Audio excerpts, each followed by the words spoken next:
Hoka Speedgoat Evo. Allez, le test c'est parti. Et donc on se retrouve pour parler de ces Speedgoat Evo.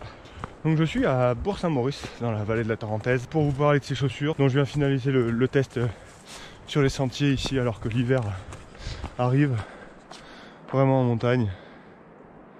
Oui, la neige a recouvert les sommets et même un peu plus. Elles sont sorties cet été, à la fin de l'été là, à l'occasion de l'UTMB 2019. C'est vrai que les marques de manière générale dans le monde du trail aiment bien utiliser l'UTMB comme un peu un porte-voix lorsqu'elles ont des produits à sortir. Je pense aussi à Petzl cette année qui a sorti sa nouvelle frontale à ce moment-là. C'est quand même quelque chose d'assez courant.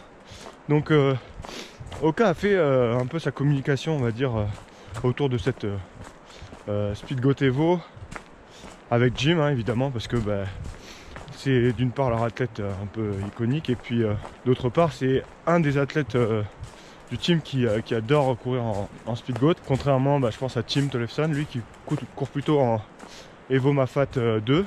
On se retrouve à Aix-les-Bains pour en discuter plus en détail et pour vous donner mon avis sur cette Speedgoat Evo. Est-ce que ça vaut le coup ou pas selon moi de l'acheter? Allez, à tout de suite.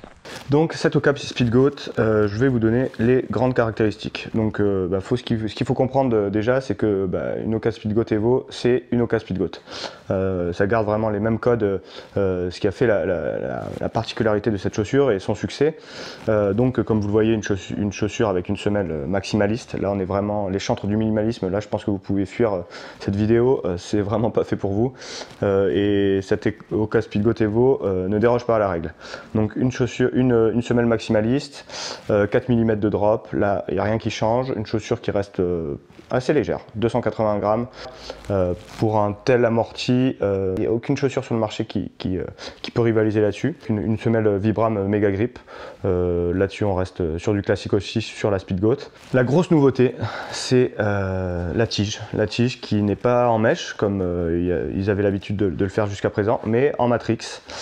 Alors le Matrix, qu'est-ce que c'est? C'est une technologie qui a été développée par une société française qui s'applique à différents produits. C'est notamment utilisé sur les chaussures. Et en fait, c'est un tissu qui est notamment à base de Kevlar. Donc ça doit permettre plein de choses intéressantes. D'une part, c'est beaucoup plus résistant contre l'abrasion. Ici, le rapport entre résistance et légèreté est très intéressant. Et par ailleurs, c'est aussi vendu comme très respirant. Il faut savoir aussi que la Hoka Speedgoat Evo donc a été portée par Jim à la Western. Or, à la Western, il y a énormément de franchissements de rivières, notamment sur la deuxième partie de course. Et donc, les coureurs aiment avoir des chaussures très respirantes, parce qu'en fait, sinon, les pieds restent mouillés tout le temps et ça devient vite une horreur. Donc je pense que c'est pas innocent non plus qu'ils aient utilisé du Matrix sur cette chaussure-là, qui a été un peu à la base prototypée pour la Western. Donc d'après moi, l'intégration de cette technologie Matrix sur cette Hoka Speedgoat Evo, c'est le vrai gros plus de cette chaussure, parce que bon, la Speedgoat, j'y reviendrai, mais c'est une chaussure qui est intéressante et qui plaît à beaucoup de monde, mais il y avait des gros problèmes en termes de résistance du mesh, des gros problèmes de durabilité du mesh, et d'ailleurs ça c'est un problème qu'on retrouve sur d'autres modèles de chez Hoka, c'est pas lié particulièrement à la Speedgoat. Donc cette problématique, je l'ai notamment rencontrée sur une chaussure que j'adore, toujours à ce jour. C'est peut-être la chaussure que je préfère sur le marché aujourd'hui.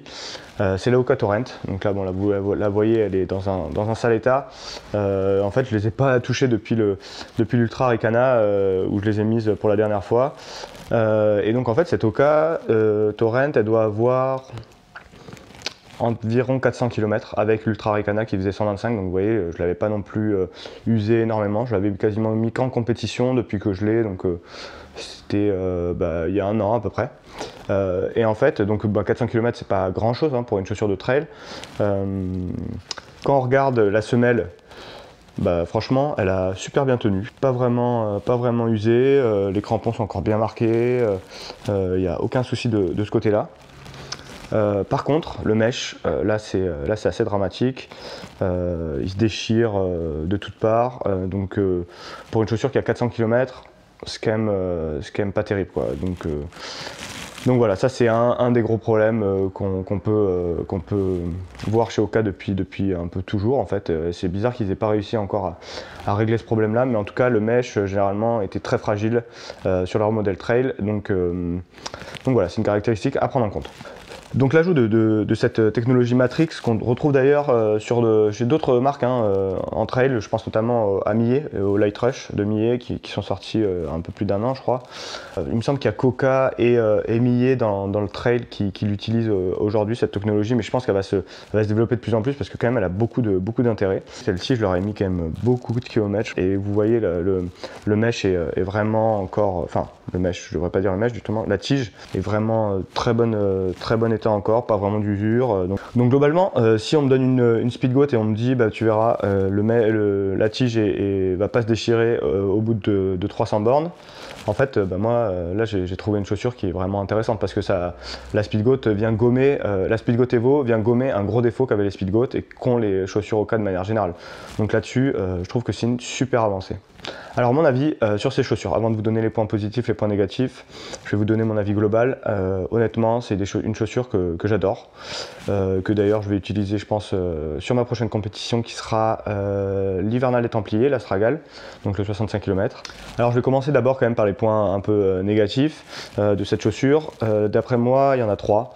Le premier, qui a un défaut un peu historique, j'ai envie de dire, de la Speedgoat, c'est un peu le manque de stabilité. Forcément, avec une semelle si épaisse, c'est difficile d'avoir un pied très sûr sur les parties techniques très caillouteuses. Alors bon, sur les parties caillouteuses, ça présente l'avantage de ne pas vraiment sentir les cailloux et que c'est plutôt confortable. Donc là-dessus, c'est un point positif sur lequel je reviendrai, mais c'est vrai qu'on peut avoir un peu un sentiment d'avoir le pied qui chasse, pas toujours très stable. Ça a été quand même amélioré par rapport au premier modèle que moi j'ai porté notamment. Là-dessus, il n'y a rien à dire, ça a été quand même bien amélioré. Et normalement, le Matrix doit aussi permettre un petit peu d'améliorer cette stabilité. Dans les faits, moi je trouve qu'il y a quand même toujours un petit manque à ce niveau-là. Voilà, ça c'est un petit défaut. Le second petit défaut, j'ai envie de dire, c'est le prix. Je ne sais pas si on peut vraiment prendre ça en compte. En tout cas, bon, c'est une chaussure qui est vendue à 170 €. J'ai demandé, a priori, la chaussure sera vendue au moins jusqu'à la fin de l'année. Après, à voir s'ils vont la poursuivre.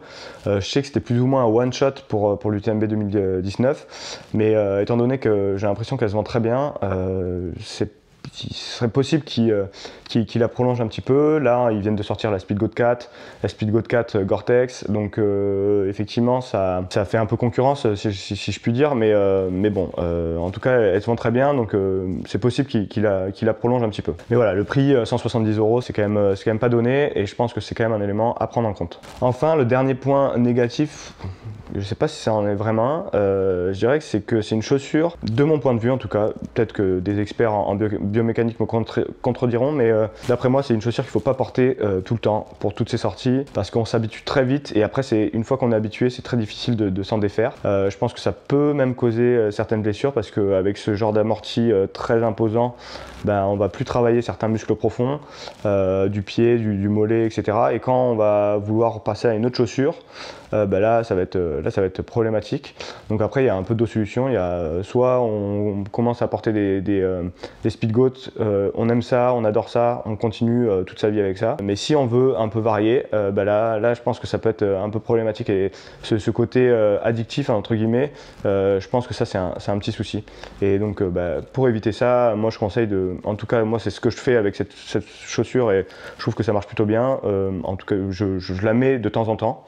Je la mets notamment sur les compétitions, mais j'essaye au quotidien de varier avec un autre modèle au moins. Et donc comme je vous disais, c'est une chaussure que j'aime beaucoup, je vais vous donner les raisons. Tout d'abord, c'est une chaussure qui est très confortable, et en fait l'amorti est très particulier. Donc c'est un amorti un peu, on a cette sensation de courir un peu sur des coussins, c'est très mou, c'est une sensation que moi j'ai jamais vraiment retrouvée sur d'autres modèles. C'est très particulier, mais moi en tout cas à titre personnel je trouve ça vraiment agréable, et je pense que c'est une des caractéristiques qui a fait que la Speedgoat est une chaussure qui est appréciée, qui se vend beaucoup. C'est une chaussure qui reste quand même très dynamique pour l'amorti qu'elle procure. Et qu'est-ce que ça veut dire? Ça veut dire que on peut l'amener sur des ultras, sur des courses assez courtes. C'est une chaussure qui est très polyvalente. On va pouvoir s'amuser sur vraiment différents profils, différents types de sentiers. Et de ce point de vue-là, je trouve que c'est une chaussure très intéressante à avoir dans son placard parce qu'on peut la sortir un peu à n'importe quel moment. Et puis à chaque fois qu'on va la mettre, on sait qu'on va prendre du plaisir à courir avec. La semelle extérieure, Vibram, méga grip, j'en dis un petit mot. Voilà, vous imaginez bien que ça fonctionne. Il n'y a pas vraiment de surprise de ce point de vue-là. Ça marche plutôt bien. Les crampons sont pas les plus marqués qui existent. Donc sur les terrains très très boueux, c'est pas la meilleure chaussure, je pense. Mais franchement, pour le reste, ça marche plutôt très bien. C'est une chaussure que voilà, j'aime réserver plutôt pour les compétitions, pour certains entraînements particuliers, mais en tout cas, c'est une chaussure que je ne vais pas mettre au quotidien. Étant donné son prix aussi, c'est vrai qu'on a envie aussi un peu de la conserver sur la longueur. En tout cas, moi vraiment, je vous la conseille. Si vous avez une chaussure à acheter là avant la fin de l'année, à mon avis, elle vaut vraiment le coup. La tige qui est désormais en Matrix apporte un vrai plus. L'investissement vaut le coup. Moi, j'aime bien varier. J'ai des chaussures vraiment minimaliste, d'autres beaucoup moins comme celle-ci. J'aime varier les plaisirs entre guillemets et donc sur un profil de coureur comme le mien, moi je trouve que ça fonctionne parfaitement et franchement c'est une chaussure que je vous conseille. Donc voilà, le test de cette Hoka Speedgoat Evo désormais terminé. On se retrouve très vite pour une nouvelle vidéo. Alors j'ai pas encore cette fois-ci le thème de la future vidéo. On se retrouve très vite sur les sentiers et puis pour tester du matériel. Allez, à très vite, ciao.